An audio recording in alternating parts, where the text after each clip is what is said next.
जय श्री कृष्णा, जय श्री राधे। अर्चना के कृष्ण गुणगान चैनल पर आपका स्वागत है।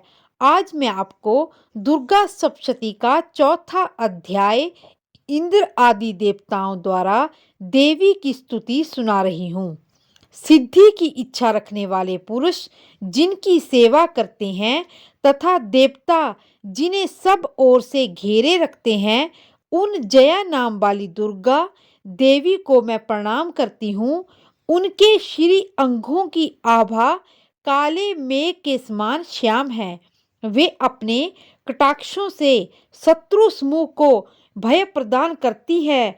उनके मस्तक पर चंद्रमा की रेखा शोभा पाती है। वे अपने हाथों में शंख चक्र कृपाण और त्रिशूल धारण करती हैं।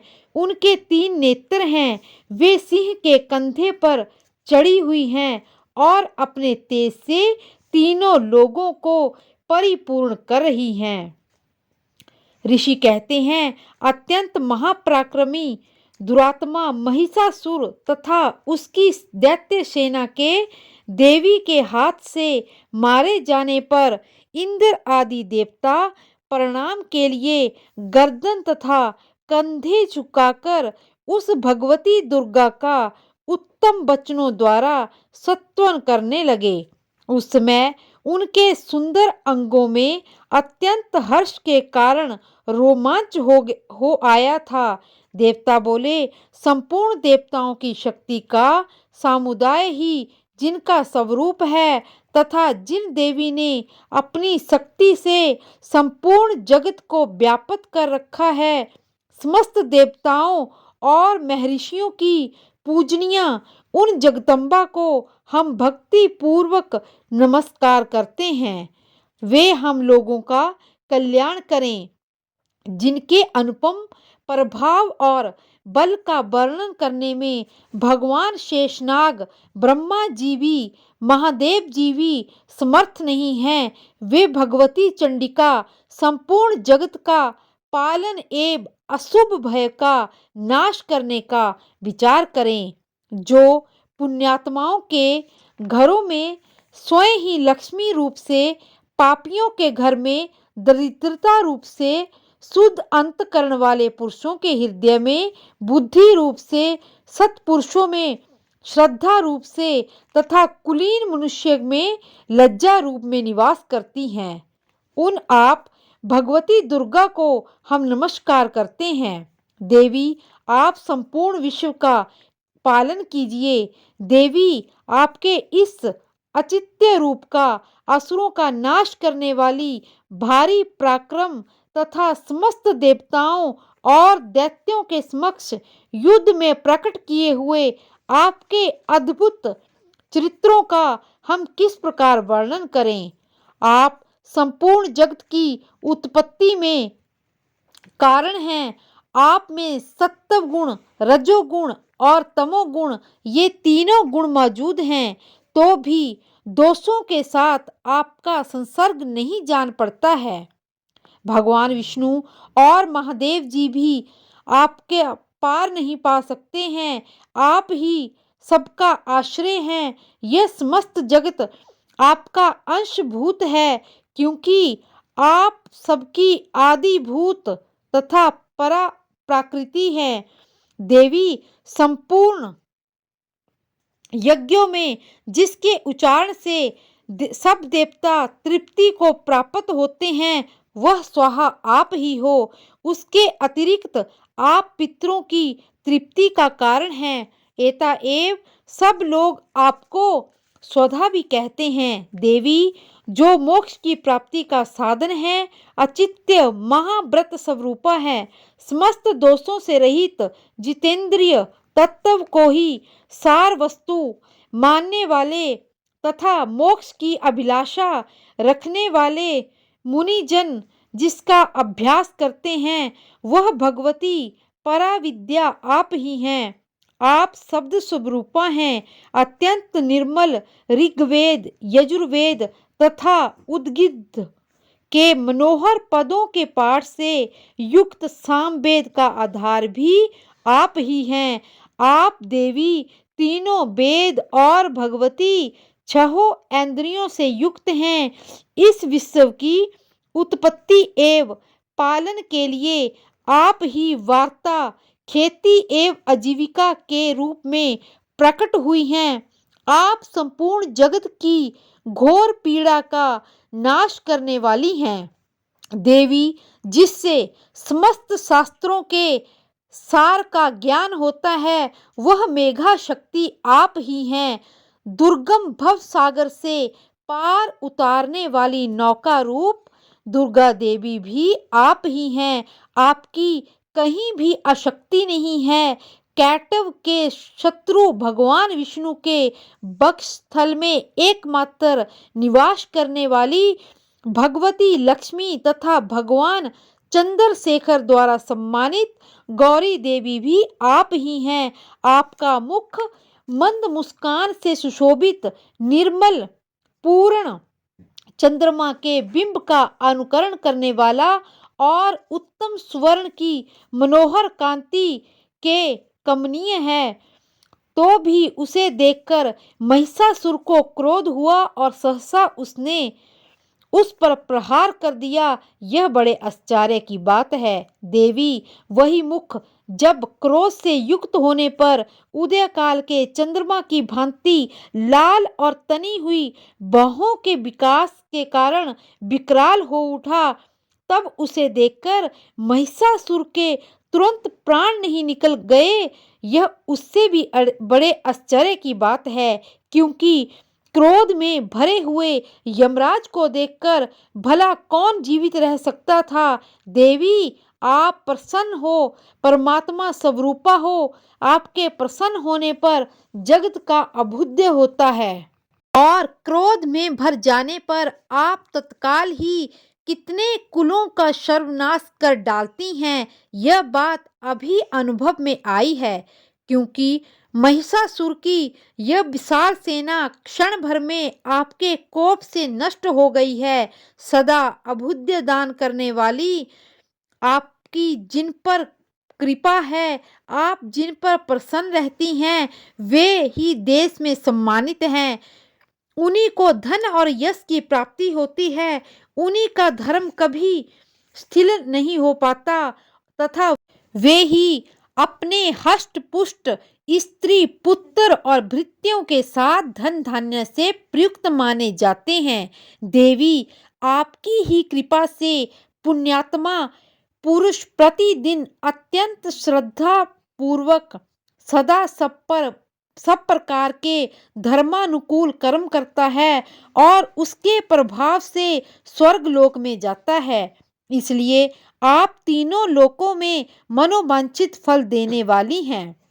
माँ दुर्गे, आप स्मरण करने पर सब प्राणियों का भय हर लेती हैं और स्वस्थ पुरुषों द्वारा चिंतन करने पर उन्हें परम कल्याणमयी बुद्धि प्रदान करती हैं।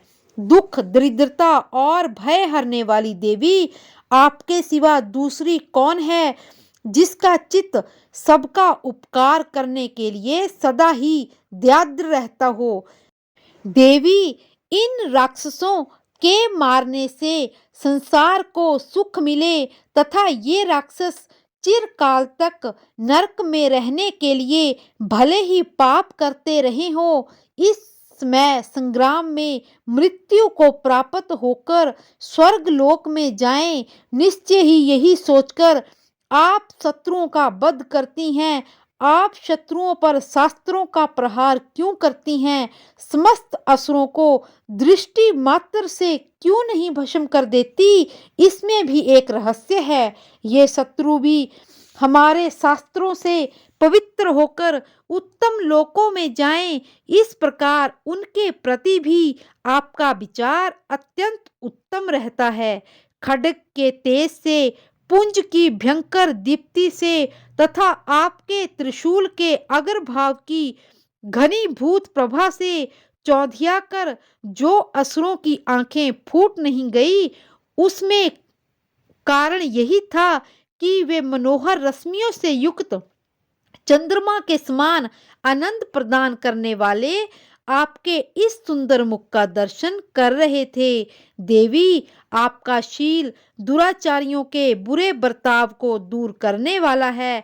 साथ ही यह रूप ऐसा है जो कभी चिंतन में भी नहीं आ सकता है और जिसकी कभी दूसरों से तुलना भी नहीं हो सकती, तथा आपका बल और पराक्रम तो उन दैत्यों का भी नाश करने वाला है जो कभी देवताओं के पराक्रम को भी नष्ट कर चुके थे। इस प्रकार आपने शत्रुओं पर भी अपनी दया ही प्रकट कर दी। वरदायिनी देवी, आपके इस पराक्रम की किसके साथ तुलना हो सकती है तथा शत्रुओं को भय देने वाले एवं अत्यंत मनोहर ऐसा रूप भी आपके सिवा और कहाँ है। हृदय में कृपा और युद्ध में निष्ठुरता, ये दोनों बातें तीनों लोक के भीतर केवल आप में ही देखी गई हैं। हे माँ, आपने शत्रुओं का नाश करके इस समस्त त्रिलोकी की रक्षा की है। इन शत्रुओं को भी युद्ध भूमि में मारकर स्वर्ग लोक में पहुंचाया है तथा उत्तम दैत्यों से प्राप्त होने वाले हम लोगों के भय को दूर किया है। आपको हमारा नमस्कार है। देवी, आप सूर से हमारी रक्षा करें। अंबिके, आप खड्ग से भी हमारी रक्षा करें तथा घंटा की ध्वनि और धनुष की टंकार से आप हम लोगों की रक्षा करें। चंडिके, पूर्व, पश्चिम और दक्षिण दिशा में भी आप हमारी रक्षा करें। तीनों लोकों में आपके जो परम सुंदर एवं अत्यंत भयंकर रूप विचरते हैं, उनके द्वारा भी आप हमारी इस भूलोक में रक्षा करें। अंबिके, आपके कर पल्लवों में शोभा पाने वाले खड्ग, शूल और गदा आदि जो जो शस्त्र हों, उन सब के द्वारा आप सब ओर से हम लोगों की रक्षा करें। ऋषि कहते हैं, इस प्रकार सब देवताओं ने जगन जननी माता दुर्गा की स्तुति की और नंदन बन के दिव्य पुष्पों एवं गंध चंदन आदि के द्वारा उनका पूजन किया। फिर सबने मिलकर जब भक्ति पूर्वक दिव्य धूपों की सुगंध निवेदन की, तब देवी ने प्रसन्न वदन होकर प्रणाम करते हुए सब देवताओं से कहा। देवी बोली, देवताओं, तुम सब लोग मुझसे जिस भी वस्तु की अभिलाषा रखते हो उसे मांगो। देवता बोले, भगवती, आपने हमारी सब इच्छा पूर्ण कर दी है। अब कुछ भी बाकी नहीं है क्योंकि हमारा शत्रु महिषासुर मारा गया है। हे माहेश्वरी, इतने पर भी यदि आप हमें वर देना चाहती हैं तो जब जब हम आपका स्मरण करें तब तब आप दर्शन देकर हम लोगों के महान संकट को दूर कर दिया करें तथा प्रसन्न मुखी अंबिके, जो मनुष्य इन स्तोत्रों द्वारा आपकी स्तुति करे उसका चित्त समृद्धि और वैभव देने के साथ उसके धन और स्त्री आदि संपत्ति को भी बढ़ाने के लिए आप सदा हम पर प्रसन्न रहें। ऋषि कहते हैं, राजन, देवताओं ने जब अपने तथा जगत के कल्याण के लिए भद्रकाली देवी को इस प्रकार प्रसन्न किया, तब वे तथास्तु कहकर वही अंतर ध्यान हो गई।